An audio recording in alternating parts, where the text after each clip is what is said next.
Sorry, seventh step called dhyana. que l'on appelle dhyana. If you put your mind upon bread and coffee, then the name of bread goes away from the mind. The smell of the bread and butter will go away from the mind. Then the substance remains there. What is that substance? It is nothing but the atomic and the supra-atomic existence of everything. So, when you see the substance and want to see it, the atoms in space will appear to you as that substance, because the substance never binds you. When you put your mind upon some new science, the nature of the whole science will come to your mind as a seed, and the seed begins to germinate in you. The result is you will learn that science within days, whereas it takes 5 or 6 years for others to learn it. And if you place your mind upon someone, you will know everything about that person, and even after that you will not have a critical mind about that person. When we know a person, it is impossible for us not to have a critical estimate of the person.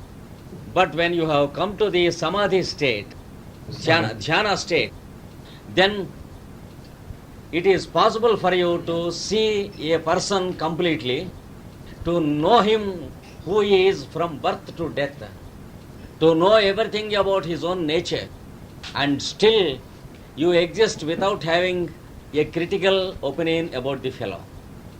Because it is benevolence and sympathy you have towards him. It is the pure love you are having towards him, and nothing else. Only one state you are having towards anyone in this world. That one state is called the truth level in the yoga science. With everyone, in everyone you will see the truth level. If anyone is misbehaving, you will know the truth why he is doing it. Upon any subject in this world, let it be an art or a science, if you bring the science to the focus of your mind will be here, not here. Your mind will be no more be in the head, it will be in the heart. So bringing the subject to your mind means not to the head but to the heart. The moment you bring the subject into the focus of your mind, then all the nature of the science will be received by you, just as the fertile soil receives the seed of the whole tree. Then the activity during your sleep and awakening also expands that science into you. You will have only one experience throughout the 24 hours. It will not be a sleep or a dream. It will not be the normal awakening where there are thousands of thoughts coming and going. It is only one existence and one thought. And it is an experience of continuous sweetness of life. You will live only happily and not otherwise. There is no aberration to the feeling of your existence. That is what is called dhyana. And the last step is samadhi. This step is perfection. All the sentences used by others in the world will not be heard by you. You will hear only one thing from all these sentences. That is the truth of their existence. For example, if a person says, my wife is coming to Brussels by the aeroplane today, and if for the past 12 years his wife and himself are separated, divorced, still he uses the word my wife. What does it mean? Has this word any meaning? Wife. 12 years ago he divorced her and she divorced him. Now he says, he calls her wife. People use words like this. Now when he uses the word wife, it means only the word and not the object. In the daily routine, we use many hundreds of words like this. For example, the word happiness we use like that. We say, I want to be happy. We work day and night, and we are fatigued and exhausted. And if your friend asks you, why do you work too much? We say that I want to be happy. The only one thing is missing, that is happiness. It seems once a boy was fishing in a river. An old man came there and asked him, boy, are you studying in the college. The boy said, "No, sir." Then the man asked him, "Don't you want to be happy?" Then the boy asked him, "What are you doing, sir?" He said, "It is a big story.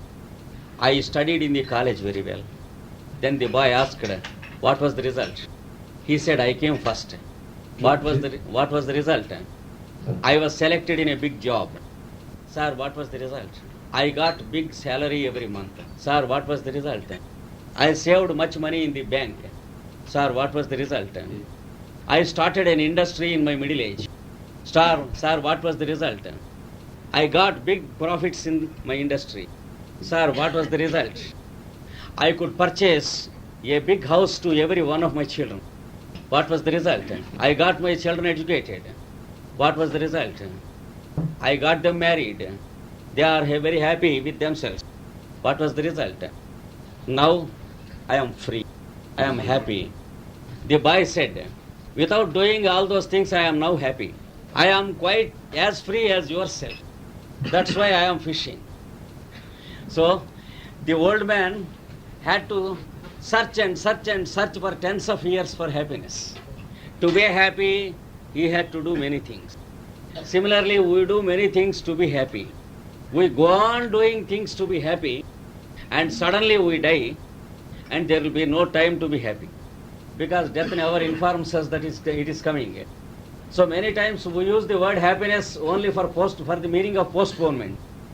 Instead of using the word postponement, we use the word happiness, because many times we lack in common sense. Yeah. But this 8th step brings you happiness and removes every other. The whole world is an experience of happiness. Anyone who wants to follow him will be happy. If you go to a person who has attained samadhi with many ideas in your brain, with many questions to put, with many problems, you will stand there, talk to him happily for 1 hour or 2 hours, and come home and wonder why you forgot all your thoughts, wonder why you could not ask your question. A second time you try to meet him, you will forget to ask any question at all. A third time you try, the same thing happens. Why?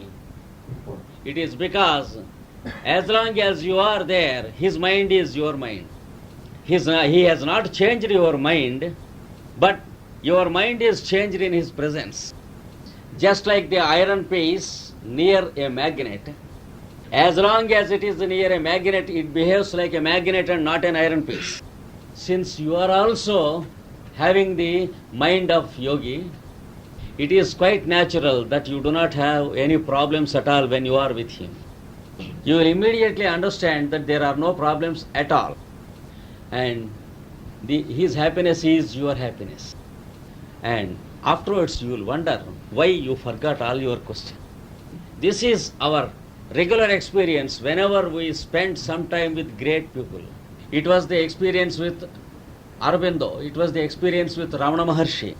People who went to them and spent 15 or 20 days with them, they experienced great initiations from them. They expected great initiations from them, and there was no such ceremony at all. They spent happily, returned home and wondered what happened. They sent us home without giving anything at all. And we had no mind to ask them anything at all. But it is not true that they have not given anything at all. It is true that they have given our existence to ourselves. Our true existence includes no thoughts and ideas and no problems. It is our totality of existence which does not include any environment and its effects upon us. That is what happens when you are in the presence of a person who is experiencing a samadhi. He will be walking and talking. He will be smiling and joking. And he will be listening to what all you say. He will be walking with you. But yet he is not doing all these things. The only one thing he is doing, that is existing. You may think that he is talking. He is only existing. He is eating, but he is existing. He will never do anything, just he exists. That is the state of samadhi, and this is the ultimate goal of yoga practice. The last 3 steps are simultaneously practiced, not one after another. Because as a student begins to approach the fifth and the sixth steps, he will experience the simultaneity of existence in all planes. When we are existing on the physical plane, the mental plane is not visible to us. But when we are existing on the mental plane, physical plane is very well understood by us. Every higher plane makes us understand all the lower planes. And every plane is not making us understand the next higher plane. But when once the top light of the tower is on, all the steps of the staircase down to earth will be illumined. There will be a simultaneity of existence in all planes. For samadhi, one need not close his eyes. Because for a man who has attained samadhi, the difference between the outer and the inner world goes away. The difference between the inner and outer mind is only to the mind. Objectivity and subjectivity are only our thoughts. They can exist only as thoughts, but only one world exists to him, in which everything is real. There is nothing false in it. The levels of truth and false will go away from his mind, and he will experience the truth of every existence. He has nothing to criticize. He has nothing to say that this is not good. He will find the meaningfulness of the whole creation. And since he exists in all the planes simultaneously, he can live with you and spend time with you in your own terms. So that he has no aristocracy of his yoga state. His disciples will never express to you that you are not fit to talk to him. He is a great yogi and you have no stature to talk to him. Such things do not exist to a one who is in samadhi. With a child, he is a child. With a saint, he is a saint. With an intellectual, he is an intellectual. With a litigant, he is a litigant. With a politician, he is a politician. With a pure, dry, selfish intellectual, he is a greater intellectual, dry, pure, but not selfish. Same thing you will observe when you study the character of Krishna in the Indian scriptures. With cowherds, he lived like a cowherd. With the politicians, he lived like a politician. And when there was an attempt to murder him, as it is usual before the elections, and he was invited for a dinner where food was poisoned, and he understood everything. And he said, you are not to invite me for dinner today, because I came here to represent your enemies, and all other people will think otherwise if you call me for dinner. And suppose something happens to this physical body after eating in your house, people will never believe that you are sincere. They will suspect that you have killed me. Therefore, it is not proper for you to invite me to dinner at this time. Therefore, I decline with thanks. That is what he answered. And the enemy in the elections was not successful. So, he can live with anyone in his own terms, at the same time being only positive. And this is the ultimate goal of existence. It is only full of action and no reaction. You will find from him anything that is useful to anyone and nothing harmful to anyone. From him, nothing harmful in this creation occurs to anyone at all. And night and day, all his life will be only usefulness to anyone. This is the culmination of the eightfold yoga, and after achieving this step, it is our purpose to live a yoga life. Yoga practice is not an end in itself at all. Yoga living is the end, and this yoga practice culminates in our yoga living. The Yoga Sutras of Patanjali will give us instructions about yoga practice, and the Bhagavad Gita will give us not only the instructions for yoga practice, but also guidelines to yoga living. So the two books are supplementary to each other. And all the other things described in the other yoga textbooks may be practiced, but the authors of Bhagavad Gita and Patanjali Yoga Sutras are no more responsible for what we practice and what we experience. Only when we practice according to those lines, the real science of yoga will be known and its experience will be experienced. And if we practice all other things, the safety of our results may not be assured by anyone at all. Assurer perfection. This is about the Eightfold Yoga Path. And about the second half of the lecture, that is healing, we will take up another opportunity. I thank you all for the opportunity you have given today.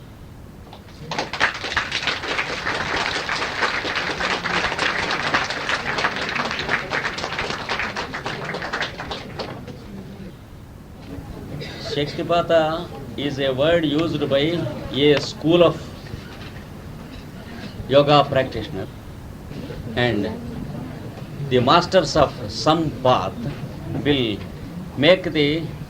create the flow of the yogic power in the disciple through their will in many methods, either by touching the head with their hand or looking into the eyes or giving a sound for us to utter. That will be the beginning of a new flow of force in us, which gradually leads us into perfection and gradually leads us for the awakening of the consciousnesses in us.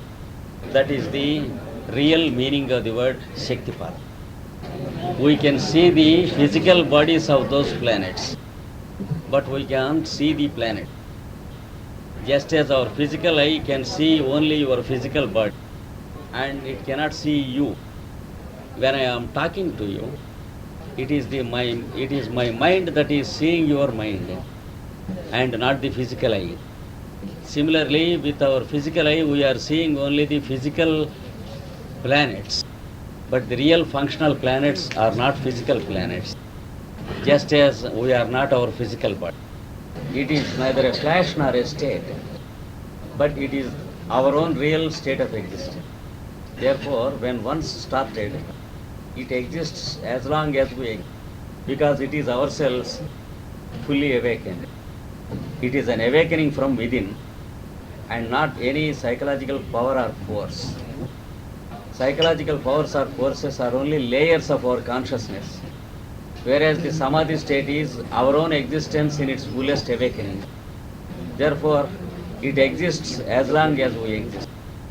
Even though our mind and senses are sleeping, and we know it, and we can know that our mind and senses are sleeping.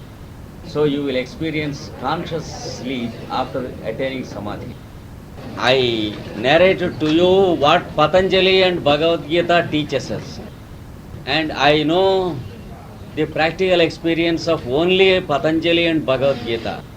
If there is any difference between the other authors and Patanjali, that is a thing which the teacher who has taught you should explain.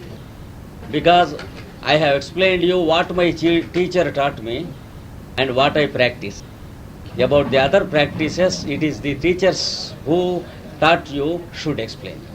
The necessity of a longer or a shorter mantram is decided by the guru to the disciple.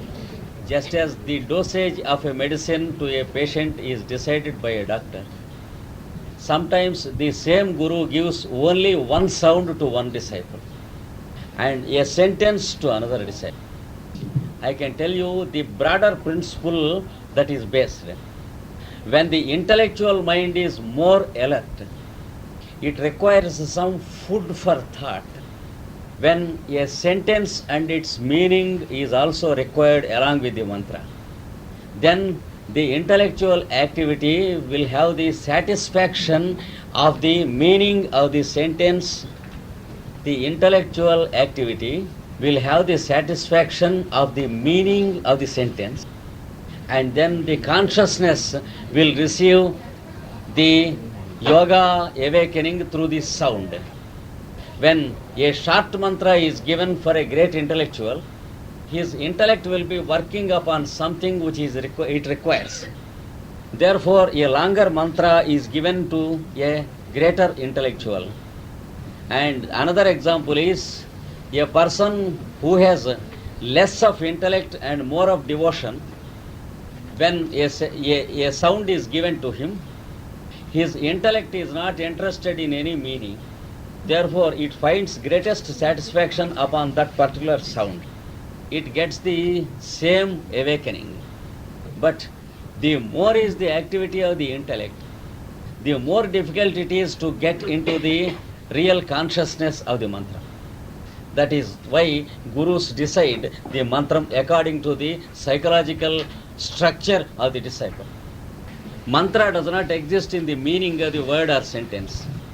Suppose there is a wonderful musician who is giving some notes without any literature. You are enjoying the music, but there is no literary composition at all. What is it that you are enjoying in the music without a literary composition? A similar enjoyment is called the mantra, whereas the meaning of the words in the mantra is secondary. The meaning side of the mantra keeps our mind engaged until the required awakening takes place. No, within the first two steps, the astral body will be burnt, because there will be no desire body after the practice of the first two steps. The mental body also will not be there. It will be absorbed by yourself. The intellectual body is also not there, because it melts away into yourself. It is only pure yourself who exists, and no plane at all. Yet you will be awakened in every plane of existence with anyone, but the astral body will not be there, because during the first steps it will be burnt to ashes. That is what is described in the scriptures about the yoga practice. Because the astral body includes the emotions. Unless the emotions are totally absorbed and distilled during the first two steps, yes, the finer vehicle exists, which we call the etheric body, because it is required for us to act in this world, and also because our physical body is created by the etheric body every second and every moment. The biochemistry of the tissues of our body is produced and maintained only by the etheric body. Therefore, it exists pure and crystal like. So, if it is the finer body, it exists. But if it is the astral body, it is different. What we call astral body is nothing but the desire body of ourselves. And it will never exist when we begin to practice real yoga. To see aura, samadhi state is not necessary. When we are perfect in pranayama state, you will clearly see the aura of any living being.